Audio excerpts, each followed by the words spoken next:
Okay, the beautiful thing about dharma is that when you are actively engaged in your dharmic responsibilities, then there is a very unique energetic uh, force that surrounds and that lives and follows you from the front and back, from the top and the bottom, and all around. When you are situated in your dharma, it means that there is 33 million energetic forces that are supporting you in everything that you do in your life. Dharma means the natural propensity of action that is in true nature of who we are. When you are engaged in dharma, it is the natural disposition of the soul. That means the natural nature of the soul. That means you are in complete alignment with the divine. That means the divine is channeling its energy and its creative forces in the world through you.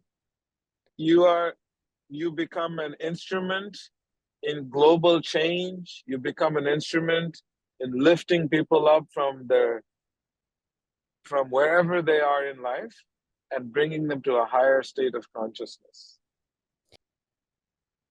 When you're engaged in dharma, you're like a walking magnet of spiritual force. So now, how do we find the balance between our material reality and being engaged in dharma is our discussion today. There are certain dharma or duties of the material body. For example, when you buy a car, it comes with a manual, which manual explains that every 4,000 miles, you must change the oil, the engine oil. And every 20,000 miles, you must change the tires. Every 40,000 miles, you must change the brake pads. So in this way, the body also has a manual. To take care of this body, the manual is called Manusmriti. The yoga book is called Manusmriti. And Manusmriti is a book that explains the detailed manual of how to take care of this body and its functional, tangible needs. So in there, it is very clearly explains that the human being must take care of their functional needs as one of the requirements when you have a material body. When we neglect the needs of the body, then that process or what happens is called a spiritual bypass. You will become unhappy because the mind will cause a lot of disturbances to you. So it explains in Manusmriti, 24 hours is divided into 3 parts, 888. It explains that there is 8 hours that should be given towards sleep and the ritual of sleep. That means preparing to go to bed and going to sleep. It should all be a total of 8 hours. And then the other 8 hours is meant to do activities that is required to take care of the functional needs of the body. For example, working for a minimum 8 hours a day. Make sure that you have everything that you need to take care of the body.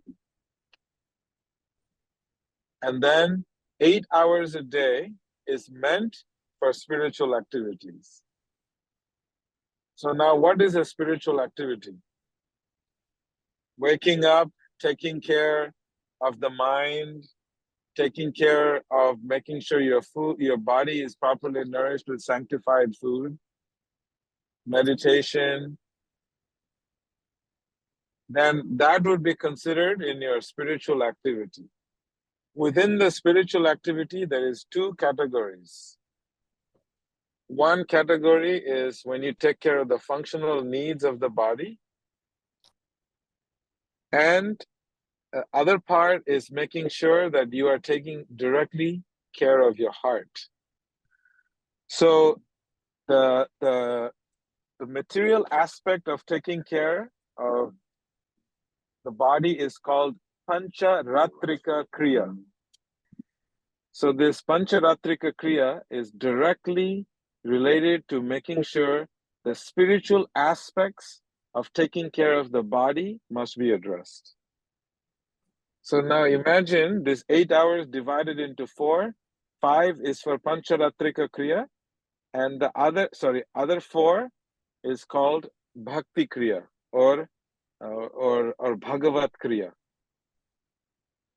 And so that means the Pancharatrika Kriya means making sure you brush your teeth, you take a shower, you wash your face, take care of the body, you massage your body with oil every day, and all of those practical needs that needs the body to be properly cared for is called Pancharatrika Kriya. So taking a shower and eating healthy, these are all part of Pancharatrika Kriya. And then the rest of the 4 hours in a day, it has to be made something that you directly deal with pranayamas, asanas, and your japa and meditation. So this is how the Manusmriti explains to find the balance between taking care of your bills and things of that nature and doing your dharma work, how to find the balance. So 8, 8, 8. So 8 hours for the rituals of going to sleep and making sure you have a clean space to sleep at night, and sleeping for 6 to 7 hours, and 8 hours to make sure that you have some sort of an income, that you actually work to take care of the roof over your head, and all the material needs that you have. Your work should be minimum of 8 hours a day. And the other 8 hours is divided by Pancharatrika Kriya and Bhagavat Kriya.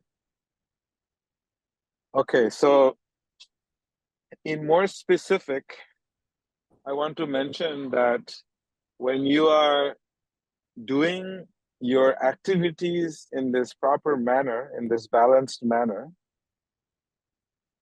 you will notice that your dharma, which is to make sure that you are on the path of spiritual enlightenment and self-discovery, and your material needs, there will be a very, very harmonious existence in this world. If you just focus on spiritual life, don't answer the functional needs of life, then you'll be unhappy. So at all stages in your life, you must have a balance of these three. Many times there is a confusion. People sometimes are not quite sure what their dharma is, but they themselves mentally designate themselves with their own what their dharma is, but it may not be their dharma. And so therefore, people become unhappy because they have artificially imposed themselves into a particular dharma bracket. And so therefore, in order to find one's dharma, it needs a teacher. It requires a teacher to help guide one through the process of actually finding one's dharma in life. So to find one's dharma, there are 3 steps. Those are 3 requirements. And number 1 is to make sure that you have a proper teacher to guide you to find your dharma. And then the second is to make sure that you have a proper practice, a sadhana practice to find your dharma. And the third requirement is that you have to be surrendered to the divine intervention in your life. Because many times we resist everything in this world, we resist, we fight. So dharma becomes difficult to manifest in our lives. And it is a process. It is not something that happens overnight. And when you find your dharma, when you're guided to your dharma, you'll find everything is so harmonious and peaceful and successful and very satisfying in your life. So we have to first understand, what is fear? Where does fear come from? So that we can confront fear. So fear is, there's 4 functional levels of consciousness: fear, reward, duty, and love. So you may have to realize that we are afraid of something in this world, and so our consciousness is on the bottom of the barrel. Because if everything we do, we are afraid to do, then that consciousness needs to be upgraded. And so this fear is rooted in attachment. Whenever you're attached to something, that attachment creates fear, because everything in this world has an expiry date, and something is going to expire. You're going to lose something, so therefore your attachment is being challenged, and so you feel afraid. For example,